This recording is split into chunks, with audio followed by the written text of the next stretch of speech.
Hello students, welcome all of you. हम BA part second के first paper का अध्ययन कर रहे हैं। इसमें ब्रिटिश संविधान का इंट्रोडक्शन पार्ट जो है वो मैं बता चुकी हूँ। किस प्रकार से ये संविधान विकास का परिणाम है, ये सारी चर्चा हम कर चुके हैं।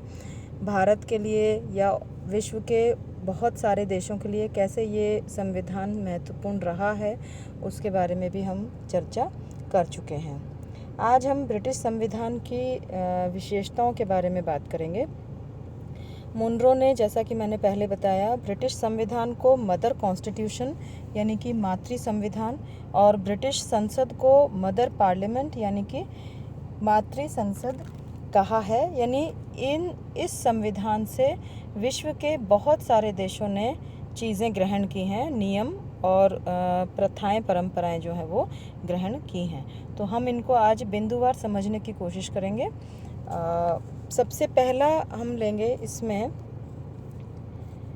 अनुभव जनित संविधान है ये, यानी कि ब्रिटिश संविधान जो है वो जनता के अनुभव से उत्पन्न हुआ है। अनुभव यानी कि जो भी कुछ उस टाइम पर एक्सपीरियंस के आधार पर आवश्यकताएं पड़ी और जिस हिसाब की भी उस वक्त परिस्थितियां थी, उसके अनुसार ब्रिटिश जनता ने इस संविधान को परिवर्तित किया है।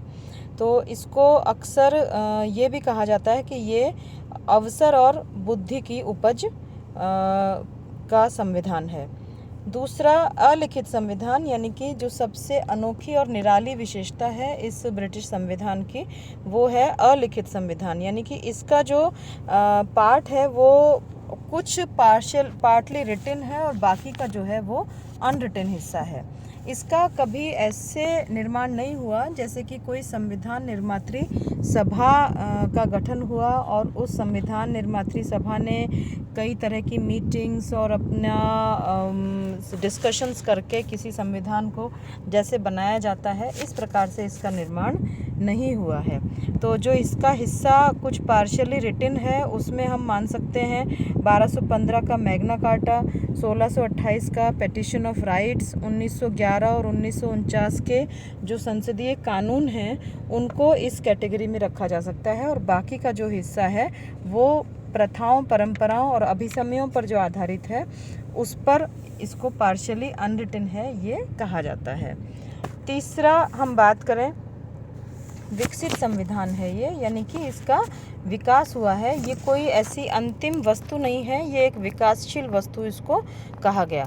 और इसके धीरे धीरे विकसित होने के कुछ कारण ये रहे कि सबसे पहले, जैसा कि मैंने पहले भी आपसे इसका जिक्र किया था, कि अंग्रेज़ों का जो स्वभाव है, ब्रिटिश लोगों का जो स्वभाव है वो रूढ़िवादी स्वभाव है और वो सिर्फ उन्हीं चेंजेस को स्वीकार करते हैं किसी भी तरह का, यानी कि पॉलिटिकल सिस्टम हो, चाहे सोशल सिस्टम हो, चाहे इकोनॉमिक सिस्टम हो, वो सिर्फ उन्हीं चेंजेस को स्वीकार करते हैं जो कि उनकी ऑलरेडी एग्जिस्टिंग परंपरागत संस्थाएं जो हैं उनको ज़्यादा डिस्टर्ब ना करे।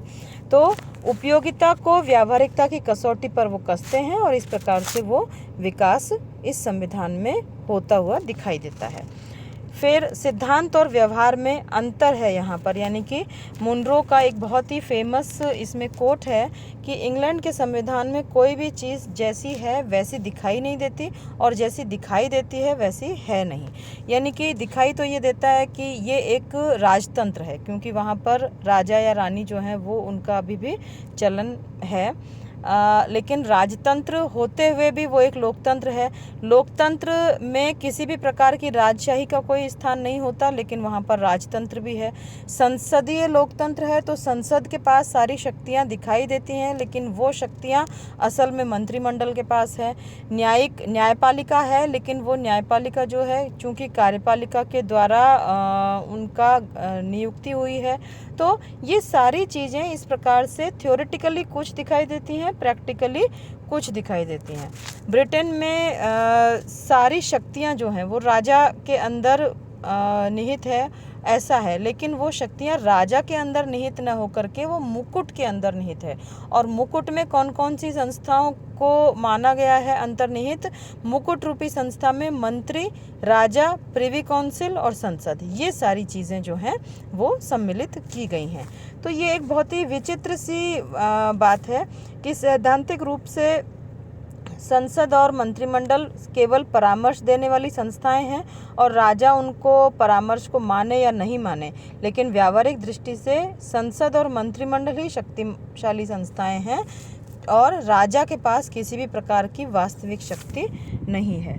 तो ये सारी चीज़ें जो हैं, इनसे ये कहा जा सकता है कि सिद्धांत और व्यवहार में ब्रिटिश संविधान में बहुत अंतर दिखाई देता है। फिर बात आती है कि लचीलापन जो है, ब्रिटिश संविधान विश्व के संविधानों में एक बहुत अच्छा बेस्ट एग्जाम्पल है कि कोई भी संविधान कितना अच्छा ढंग से लचीला हो सकता है। वो देश की जो व्यवस्थापिका है यानी कि संसद जो है, वो बिना कोई बहुत जटिल या विशेष प्रक्रिया के संविधान में बहुत आसानी से जिस भी प्रकार का परिवर्तन या संशोधन चाहती है वो कर सकती है। ये कोई चाहे बड़ी चीज़ हो चाहे बहुत छोटा सा साधारण सी बात हो, उनका दोनों का किसी भी प्रकार का संशोधन जो है वो बहुत ही सरलता से किया जा सकता है। तो लॉर्ड ब्राइस जो हैं वो तो ये कहते हैं कि संविधान की संरचना को बिना तोड़े मरोड़े ही आवश्यकता के अनुसार उसको खींचा और मोड़ा जा सकता है। फिर इसके बाद में हम बात करें कि ये एक एकात्मक संविधान है, यानी ब्रिटिश संविधान में सारी की सारी शक्तियाँ जो हैं वो केंद्र सरकार में निहित हैं, वहीं से पूरे देश का प्रशासन जो है वो चलाया जाता है। केंद्रीय और स्थानीय सरकारों में किसी भी प्रकार से डिवीज़न ऑफ ड्यूटीज़ या डिवीज़न ऑफ वर्क नहीं है, जैसे कि अमेरिका के संविधान में या भारत के संविधान में देखा जाता है। हमारे यहाँ यूनियन लिस्ट अलग है, स्टेट लिस्ट अलग है, फिर कॉन्करेंट लिस्ट है, फिर रेसिडुअरी लिस्ट है। 4 प्रकार की लिस्ट हैं जिसमें कि ये अच्छी तरह से क्लियरली मेंशन्ड है कि कौन सा विषय जो है वो किसके अंतर्गत किसके अधीन रहेगा। जैसे कि केंद्र के अंतर्गत ये विषय, राज्य के अंतर्गत ये विषय, तो ऐसा किसी भी प्रकार का डिवीज़न जो है वो नहीं होता है एकात्मक संस्था में। सभी तरह का जो प्रशासन है वो केंद्र सरकार के द्वारा ही चलाया जाता है और वहीं से उन शक्तियां जो हैं आगे नीचे जो संस्थाएं काम करती हैं उनको दी जाती है। और ये इस प्रकार से एकात्मक संविधान ये सब चल भी इसलिए रहा है कि यहाँ पर अलिखित संविधान है, इसके बावजूद भी कोई तरह की दिक्कत नहीं आ रही है, क्योंकि संघात्मक व्यवस्था में लिखित संविधान का होना बहुत ज़रूरी है। तो यहाँ पर एकात्मक संविधान ही काम कर सकता है। संघात्मक व्यवस्था में चूँकि 2 लेवल्स हो जाते हैं सरकार के, यूनियन गवर्नमेंट और स्टेट गवर्नमेंट, तो उन दोनों में किसी भी प्रकार का क्लैश होने की स्थिति में ये ज़रूरी हो जाता है कि जिन नियमों को देख करके इन 2 संस्थाओं के क्लैशेस को सुलझाया जा सकता है, सलटाया जा सकता है, वो सिर्फ एक लिखित संविधान के द्वारा ही बताना ज़रूरी हो जाता है। तो ऐसी स्थिति में ये एकात्मक संविधान यहाँ पर बहुत अच्छी तरह से कार्य कर रहा है। फिर बात आती है कि ये एक संवैधानिक राजतंत्र है, यानी कि इसको ये कह सकते हैं ब्रिटिश शासन का जो स्वरूप है वो एक समुकुट लोकतंत्र है, यानी कि क्राउन्ड डेमोक्रेसी है। यानी डेमोक्रेसी भी है, राजतंत्र भी है और संविधान भी है। इस प्रकार से इसको एक संवैधानिक राजतंत्र की संज्ञा दी जाती है। संसदीय शासन व्यवस्था है ब्रिटेन में, यानी कि संसदीय शासन व्यवस्था का जो देखने का एक टेस्टिंग है कि कौन सी व्यवस्था को ये समझा जाए कि यहाँ पर संसदीय शासन व्यवस्था है, वो ये कि व्यवस्थापिका और कार्यपालिका में घनिष्ठ संबंध है अथवा नहीं। यदि किसी भी देश की व्यवस्थापिका और कार्यपालिका में घनिष्ठ संबंध है तो वो संसदीय व्यवस्था है, यदि किसी भी प्रकार का संबंध नहीं है तो उसे अध्यक्षीय व्यवस्था कह सकते हैं। तो घनिष्ठ संबंध से यहाँ पर तात्पर्य मेरा ये है कि व्यवस्थापिका में से कार्यपालिका का गठन हो रहा है और वो कार्यपालिका पलट के उस व्यवस्थापिका के प्रति उत्तरदायी है, जैसा कि हमारे यहाँ। और ये सिस्टम हमने ब्रिटेन से ही ग्रहण किया है ऑब्वियसली। तो हमारे यहाँ जैसे व्यवस्थापिका में से मतलब एमपीज जो हैं वो उनमें से मतलब जिस दल का मेजॉरिटी हो गया वो दल जो है वो सरकार बनाएगा। तो वो एट अ टाइम व्यवस्थापिका के मेंबर्स भी हैं और वो एट अ टाइम कार्यपालिका के सदस्य भी हैं। उनमें से कुछ सदस्य जो हैं मंत्रिमंडल मंत्रिपरिषद में शामिल होते हैं और उसका बहुमत दल का जो नेता है वो प्रधानमंत्री के तौर पर नियुक्त किया जाता है राष्ट्रपति के द्वारा। तो यही प्रकार का सिस्टम, चूँकि हमने ब्रिटेन से ये पूरा का पूरा एज इट इज़ ग्रहण कर लिया है, तो संसदीय शासन व्यवस्था में वहाँ व्यवस्थापिका में से कार्यपालिका का गठन होता है और बहुमत दल का नेता जो है वो प्रधानमंत्री नियुक्त होकर के अपने मंत्रिमंडल का गठन करते हैं। इसके बाद आती है बात संसद की सर्वोच्चता की, यानी कि संसद की सर्वोच्चता का तात्पर्य यहाँ पर ये है कि ब्रिटिश संविधान की सबसे जो बेसिक विशेषता है, मूल विशेषता है, वो है वहाँ की संसद की सर्वोच्चता। संसद वैधानिक दृष्टि से बहुत असीम शक्तियां हैं उसके पास में, यानी कि कानून बनाने से लेकर संशोधन करना, रद्द करना, कानून को बढ़ाना, उसको पार्शली या कंप्लीटली उसको चेंज कर देना, ये किसी भी प्रकार का ये काम कर सकती है। यहाँ तक कहा जाता है, एक कहावत है ब्रिटेन के संविधान के बारे में कि यदि संसद ऐसा कोई कानून पारित कर दे कि जिसमें सम्राट को अपने ही सम्राट को मृत्युदंड देने का यदि मान लीजिए संसद कोई इस तरह का विधेयक पारित कर देती है, तो सम्राट को उस विधेयक पर भी, उस चीज़ पर भी हस्ताक्षर करने पड़ेंगे। यानी कि ये एक कहने वाली बात है, यानी समझाने वाली बात है कि किस सीमा तक वहाँ पर संसद की शक्तियाँ हैं, कितना सर्वोच्च शक्तियाँ हैं संसद की। तो मिश्रित संविधान की हम बात करें, यानी कि ब्रिटेन के संविधान में कई तरह की चीज़ें हमको दिखाई देती हैं। वहाँ पर राजतंत्र भी है, लेकिन वैधानिक राजतंत्र कहा जा सकता है उसको, जो कि कानून के हिसाब से काम करता है। और असली स्वरूप में, यानी कि रियल में जो दिखाई देता है वो है प्रजातंत्रात्मक व्यवस्था, यानी कि वहाँ पर प्रधानमंत्री और मंत्रिमंडल वाली व्यवस्था भी है, वहाँ पर राजा भी है, दोनों तरह की शक्तियाँ। तो ये एक मिश्रित संविधान जो है वो कहा जा सकता है। अवरोध और संतुलन के लिए भी स्थान है। वैसे तो अवरोध और संतुलन के लिए अमेरिकी संविधान को बहुत अच्छा बेस्ट एग्जाम्पल के तौर पर माना जाता है, लेकिन यहाँ इंग्लैंड में भी हम इस चीज़ को देख सकते हैं, क्योंकि संसद के जैसे हर एक शक्ति का, यानी कि एक शक्ति का दूसरी शक्ति के ऊपर किस प्रकार से नियंत्रण या कंट्रोल है।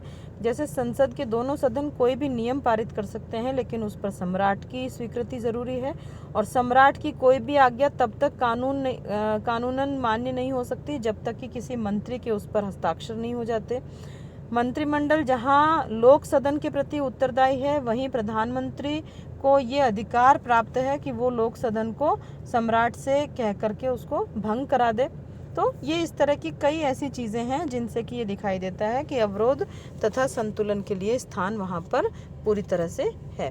पैतृक सिद्धांत या आनुवंशिकता का तत्व है, क्योंकि दो चीज़ें, पहली बात तो राजशाही जो चल रही है वो इस आनुवंशिकता के सिद्धांत पर चल रही है, और लॉर्ड सभा के जो अधिकांश सदस्य हैं वो इस व्यवस्था के कारण ही वहाँ पर उस सदन के सदस्य बने हुए रह सकते हैं।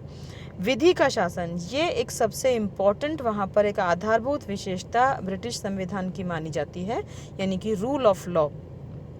रूल ऑफ लॉ, ये आप लोगों ने फर्स्ट ईयर में भी एक चैप्टर पढ़ा होगा, उस वक्त भी मैंने इसके बारे में चर्चा की थी कि रूल ऑफ लॉ का अर्थ है कि कोई भी देश जो है वो वहाँ के कानून के अनुसार चल रहा है, कोई व्यक्ति या संस्था की इच्छा के अनुसार नहीं चल रहा, और सभी लोग जो हैं, चाहे प्रधानमंत्री से लेकर नीचे के लेवल तक का कोई क्लर्क या हवलदार भी है, वो सारे उस कानून के अंतर्गत ही सम्मिलित होते हैं, उस कानून से अलग कोई भी नहीं है।